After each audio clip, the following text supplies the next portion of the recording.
Hello, everyone, and welcome to Real Talk Office Hours for this Friday, May 8, 2020. A presentation from Startup Grind Grand Rapids, and just a bit about Startup Grind before we get started. It is the world's largest startup community with 600 chapters in over 125 countries. We operate with a mission to educate, inspire, and connect, and on three values: make friends and not contacts, help others before you help yourself, and give before you take. And it was in that light that George came and asked me if I thought it'd be valuable and if I'd be interested in hosting an update on global markets and expert roundtable where entrepreneurs and leaders could come and ask for actionable advice. And I said yes. And that's because the fact is the majority of entrepreneurs today, they didn't have to lead through the Great Recession. They weren't even CEOs during the dot-com bubble. And they probably didn't even study market crashes of the 80s and earlier. So how are they to be expected to do anything but follow their guts or reactionary examples of their peers? In a world of alternative facts and fake news, we need to be informed, rational, analytical, and rigorous in our thinking. The pandemic has been and will continue to be the great global leveler. We invite you to join us live every Monday, Wednesday, and Friday at 1 p.m. Eastern Time as we track the intersection of facts, bias, and action through the analysis of global markets, followed by actionable advice given to entrepreneurs desperate for the advice they need to do their very best for their businesses, families, and teams. If you miss the live events, you can catch us on Spotify. You can catch the recordings on YouTube. And then all the notes for the presentation are available for download as well on the startupgrind.com/grand-rapids website. So a little bit of housekeeping before I introduce George. Comments made and views expressed by all participants in this podcast are not intended to invite or incite individuals, entrepreneurs, or investors to buy or sell financial assets, real assets, commodities, futures, and/or options. The purpose of this podcast is to educate and to inform, not to trade or to invest. If you feel compelled to trade and/or invest, please call your broker. And with that, I would like to introduce to everyone George Katsanos, our presenter. Hello, everyone, and welcome to today's Real Talk. First of all, I would like to share with you the latest in currencies. On your screen, you should have the overview of currency pairs, major currency pairs around the globe, where we have a view that the first movements of central bank intervention and or policy can always be discerned in exchange rates. In other words, we know that the dollar remains the reserve currency for the planet for the time being. That means that it is a safe haven. It is also a safe haven because as a currency, it benefits from an independent central bank, the Federal Reserve, and to this date, starting all the way back to Paul Volcker in the early 80s, the board of the Federal Reserve System has been consistent in its policies and perspectives. And what we saw in Federal Reserve reaction in March was outstanding in terms of providing a cushion for the economy and preparing the ground for fiscal support. Compared to last Wednesday, the dollar-euro exchange rate is roughly unchanged. We haven't seen that many changes really. However, we know that the dollar remains well bid, and that reflects uncertainties. I'm going to caution you to the fact that as we move into the bonds and 10-year interest rates around the globe, I want to caution you to the fact that the market remains supported. In other words, investors who are concerned about risks have and continue to invest in treasuries, whether it is EU treasuries, Japanese treasuries, Australian treasuries. National investors have been investing in bonds of their own countries. You may recall that when we started Real Talk about 2 weeks ago, Indian 10-year interest rates were over 6.5%. Today, the 10-year bond issued by the Reserve Bank in India is under 6%. So not everything is going well. That's what the bond market is saying in Asia. You remember also Hong Kong and Singapore. Hong Kong was 0.6, now is 0.46%. Singapore was 0.9, now 0.86, and so on and so forth. Japan, stable, barely under zero. When we look at Europe, where there's a significant amount of concern, particularly with regard to Italy, we see that German yields remain at 0.5%. The UK just a shadow above, below quarter of a percent. France mildly negative. Italy 1.8. Greece 2.1. Switzerland 0.6%. Today, sometime towards the close of the markets, the credit rating agencies are expected to express their views about the Italian economy. As you are very well aware, the Southern European countries have been hit far more substantially by the effects of the COVID-19 pandemic than Northern Europe. And this is driving a wedge in policymakers, but also in market perceptions. Moving over to the stock markets, today we have one of these wonderful, wonderful times when you can see in front of you, it's all green. So people have lost the reason. They're throwing good money after bad ideas. Who would have ever thought that we are in the middle of probably the worst pandemic that hit the globe for a long time?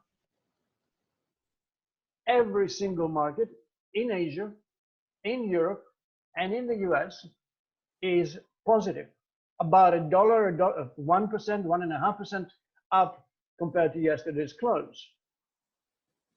As we have mentioned before, driving forces in financial markets, and particularly in equities, tend to be expectations. And expectations are anchored on two very primitive instincts, fear and greed. So the fear that we saw in March was swiftly replaced by greed when the Federal Reserve started buying assets, providing liquidity in the financial system. And as we have heard and we've been hearing over the last month or so, clearly the driving force of the markets, of the public markets, is liquidity.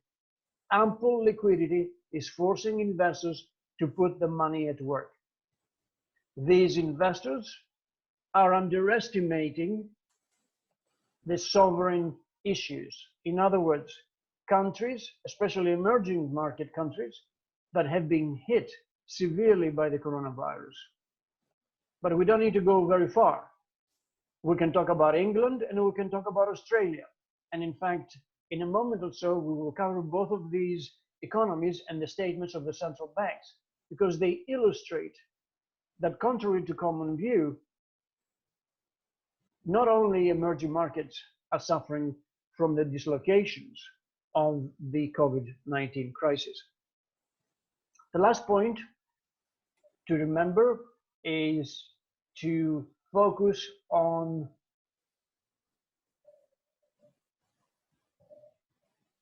defaults.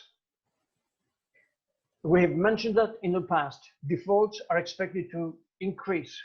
Defaults of homeowners, defaults of small and medium-sized companies, defaults of retailers, defaults of oil and gas companies that were extended before the collapse in oil, and defaults in nations. We are in the very early stages of this crisis. However, not all is negative. Behind every negative news, behind every cloud, there is a positive aspect. And we need also to focus on rationally identifying positive outcomes. McKinsey call it the next normal. We don't know what it will look like, but we know that between now and the next normal, there's going to be a lot of changes in products, in people's skills and behavior, and in services and processes. Let me focus for one moment on our notes for this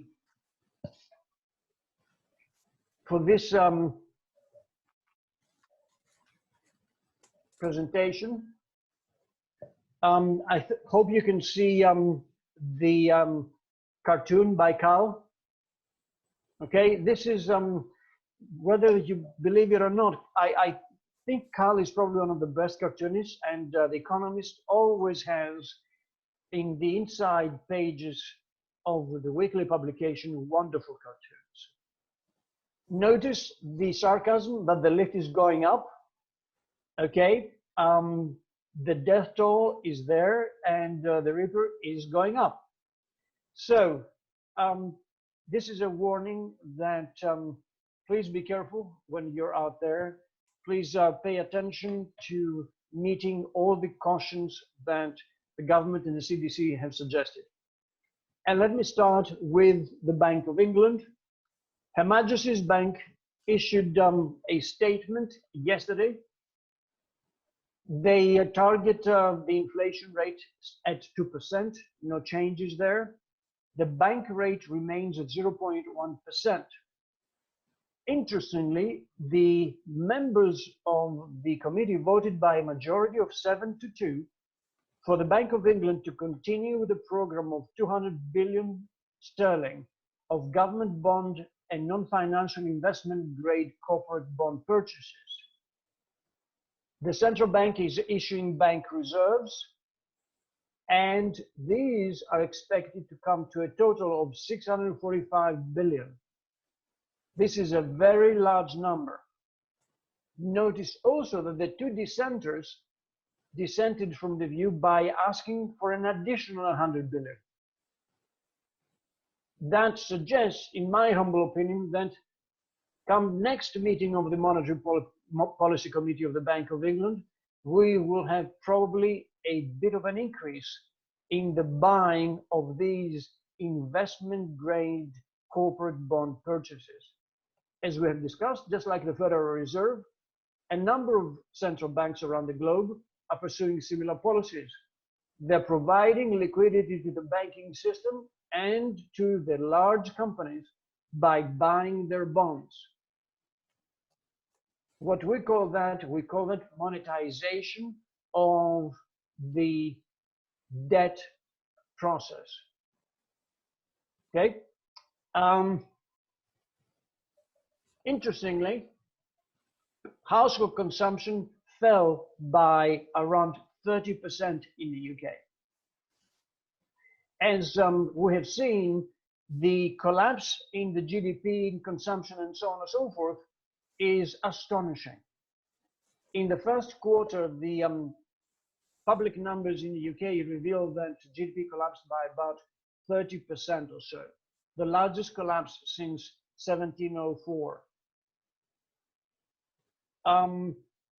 The decision-making panel of the Bank of England expects that corporate sales will be 45% lower than the normal Q2 would have looked like, and businesses investment will be 50% lower.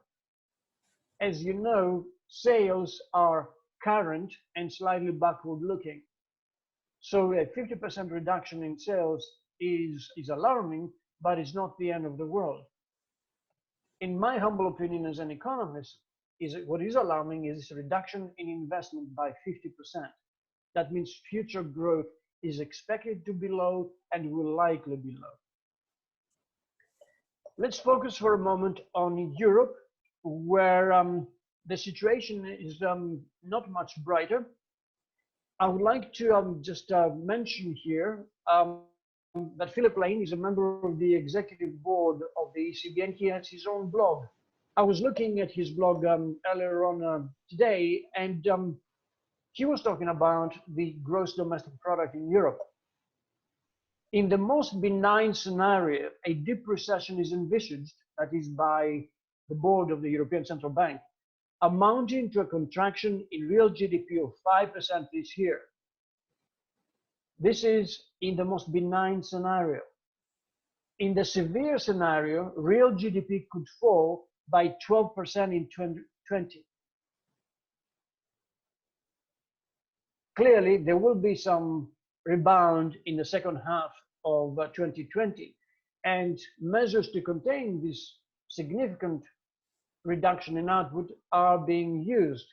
However, the speed and the scale of the recovery in the medium term remain uncertain. He finishes this part of his blog by stating that in the severe scenario developed by the European Central Bank staff, real GDP remains below the level observed at the end of 2009 throughout 2022.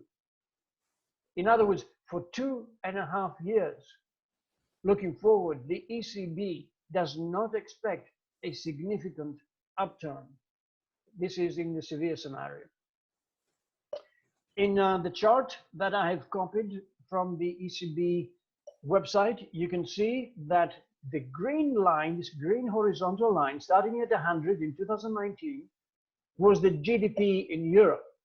So the original forecast before the crisis was that Europe would probably have something like 1.5 to 1.6% gross domestic product increase.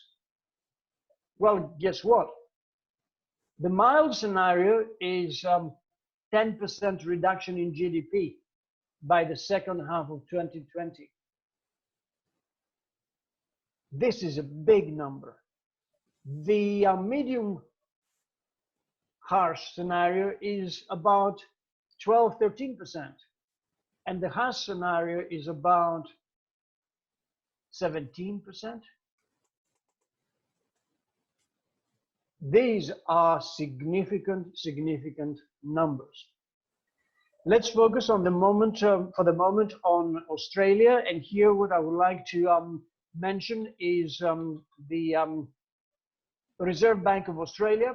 Last night, or early in the morning our time, the RBA issued its statement on monetary policy.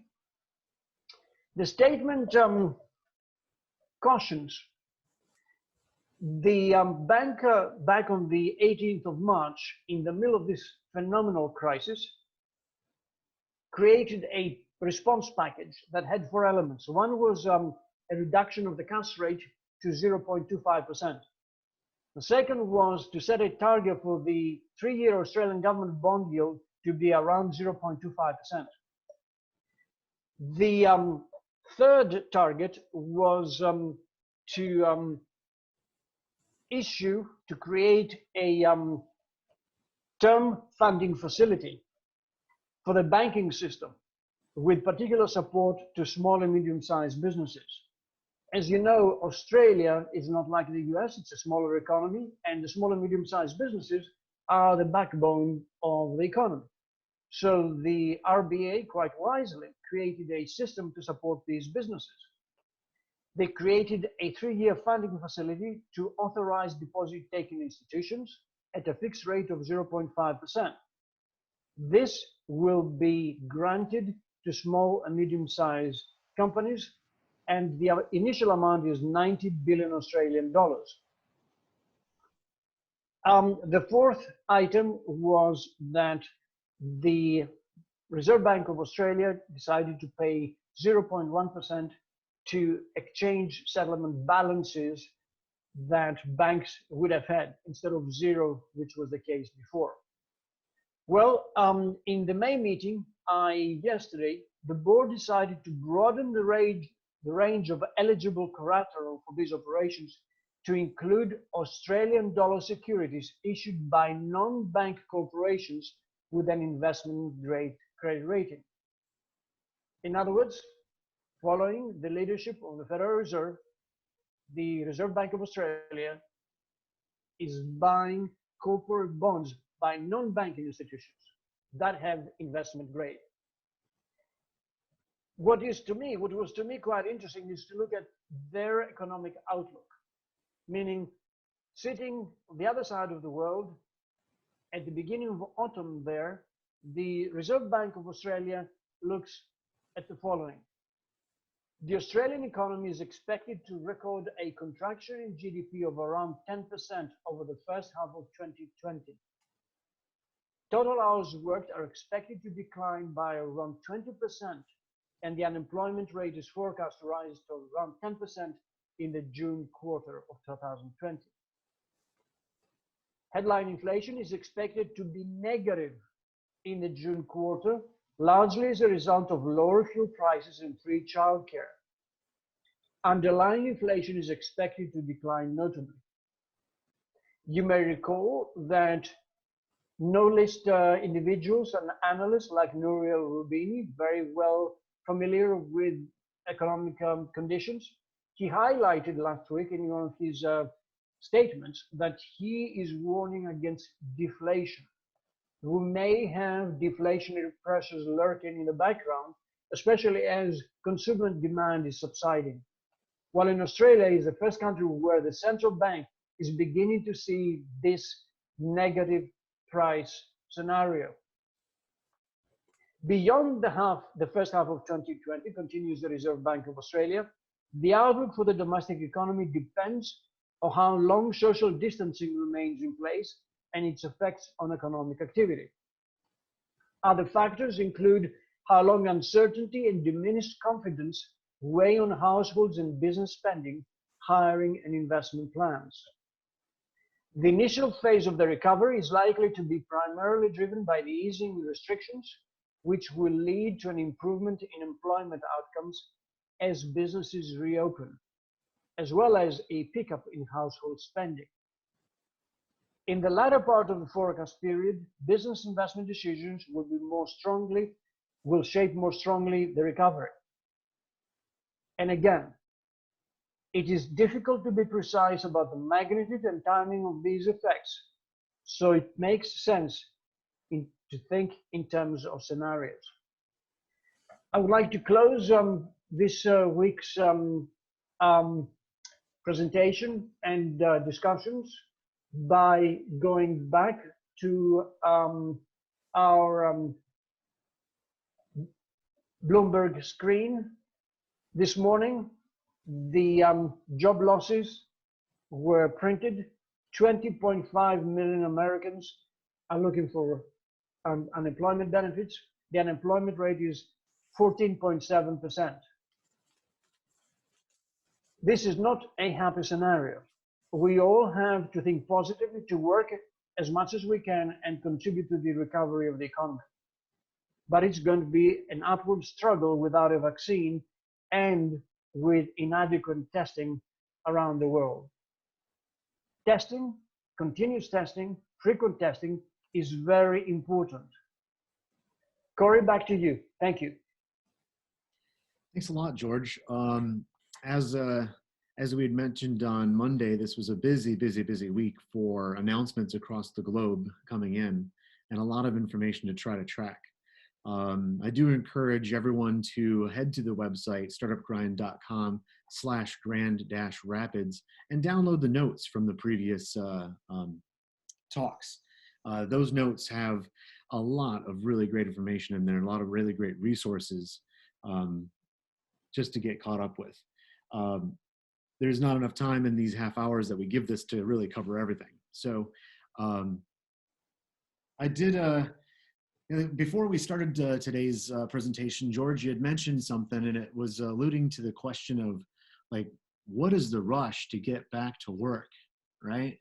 Amid all of the warning signs, like the Grim Reaper commercial or the ad or the cartoon where, yeah, like cases are going up.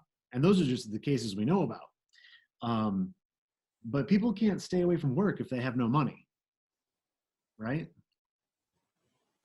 And that's what drives the urgency to back to work. On the other side, you brought up Bloomberg there, and that, of course, just brings me to, the East Coast, and New York is extending the moratorium on eviction, which is an interesting piece of news as well, probably key. That's just, I guess, what I'm what I'm hearing there. I'm curious if you have one or two points in the back of your mind there, George, from these announcements throughout the week that we weren't able to get to just yet. Is there anything? Well, Corey, it is clear. I was just listening to Siemens press conference. Siemens issued their quarterly statement, and the CEO refuses to give any guidance. So for the results that cover the first quarter of 2020, the big lesson is no CEO, with very few exceptions, is willing to stick his head out of the window or her head out of the window and make statements when the uncertainty is so pronounced. The second point is that the supply chain is being affected. And this is reflected in, and will be reflected in trade, in global trade. About 20% of China's GDP was based on global trade. Well, most of it has subsided. So we should expect China to have some serious issues. And as our readers will read from the articles that we attach onto our links, The Economist, this week's Economist, has a very interesting article about the pressures that the Chinese Communist Party is beginning to face, and particularly Xi Jinping. Because all these young graduates will probably not find the jobs they want. All these individuals who were used to a stable environment, low dislocation, no political uncertainty, and stable economic growth are suddenly being challenged because they see that the authoritarian state is prevalent, their salaries are likely not to be what they used to be, their job prospects are equally difficult, and by the way, social cohesion will fail. The third point is that the supply chain, particularly with food, so far has held up well. And what I actually wanted to show to our readers is that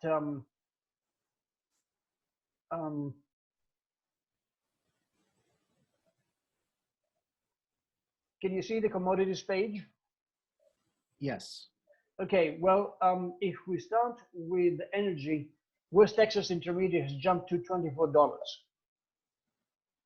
From $10 on April 30th, and the previous week, minus $37.6 a barrel, we're up to 24. Well, obviously, someone is making deals, i.e. Saudi and Russia are turning off the spigots, but so is Texas. And Texas is going to suffer significantly from this downturn. The second area to look at is gold. Gold remains over $1,700 an ounce. We talked before about gold, that is a safe haven. People who are afraid about inflation tend to buy gold, and or investors who are concerned about volatility in financial markets. Well, here you go. Although it's down 0.7%, it remains in this trading range between 1650 and 1750. Look at agriculture. Corn is at $320. It's beginning to find a kind of base here. Wheat, $520, and live cattle, $95. Live cattle has jumped in price over the last 2 weeks by about $10 per pound. This reflects reduction in various slaughterhouses and so on and so forth. Having said that, however, what we're beginning to see is this supply chain going back to the farm is beginning to start being worked at again, as opposed to creating issues. And one of the issues that we haven't talked about is the second wave. Whether we like it or not, we will have a second wave. And we need to be prepared mentally and physically about it.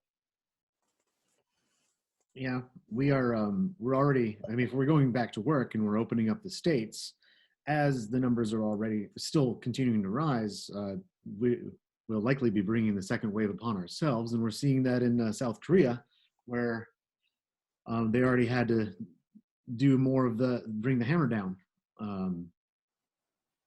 So, very interesting. I would like to, I'm not trying to put anybody on the spot, but Mark has joined the conversation today. And I was wondering if, Mark, you had any impressions, or if you had a question or a commentary. Yeah, well, George, thank you for your presentation today. I would say I just have probably a commentary. So when I was studying the banking system, a lot of the data that I was seeing was pointing towards U.S. households, probably about 1/3 of them earning less than 35K in income.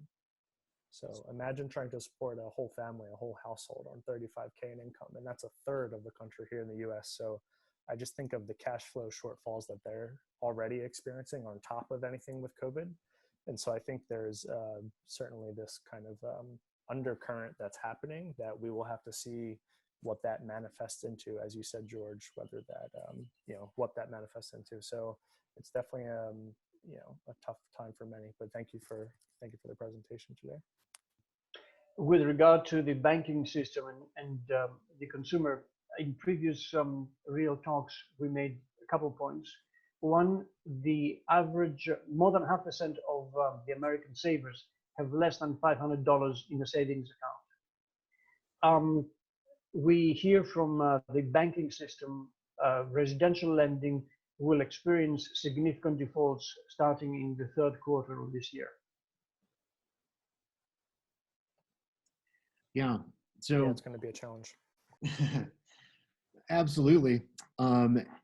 But we also like to point to the fact that, around every cloud, there are those opportunities. And we do talk about the fact that, this pandemic is exposing not just companies and not just households, not just countries, nation states to their underlying weaknesses. So now we're in a position where we have to pay attention, and we have to talk about everything from homelessness, from inequity, from just everything across the board. It's not just critical to surviving this; it's critical to just growing as humanity in general. And these are the topics that we get to talk about when we look at the markets and we look at the data as it comes in. So, George, I think we're up on our time. I'm wondering if you have any last comments before the weekend, before we let everyone go. Yes, 2 comments. I was just looking in my notes. A couple of hours ago, the International Monetary Fund updated its outlook for the world economy. It is slightly worse than previously, but not much worse. The silver lining here is that for the first time, we will hear sovereign debt forgiveness. What we will see is that this crisis has affected low-income countries, emerging markets, so substantially that a lot of the foreign debt, especially government-to-government debt, will be forgiven or will be restructured in very favorable terms. And that's, I think it's a wonderful, wonderful outcome. The second point is that please do not get fooled by this rally. Past performance is not a good advisor for future outcomes. Stay cautious and think positively. Have a very good weekend. Great. Thank you, George. Thank you, everyone, for attending. And then, please let your curiosity lead you to the best facts you can find. And we'll see you every Monday, Wednesday, and Friday right here, 1 p.m. Eastern Time. And have a great weekend, everybody. Thank you.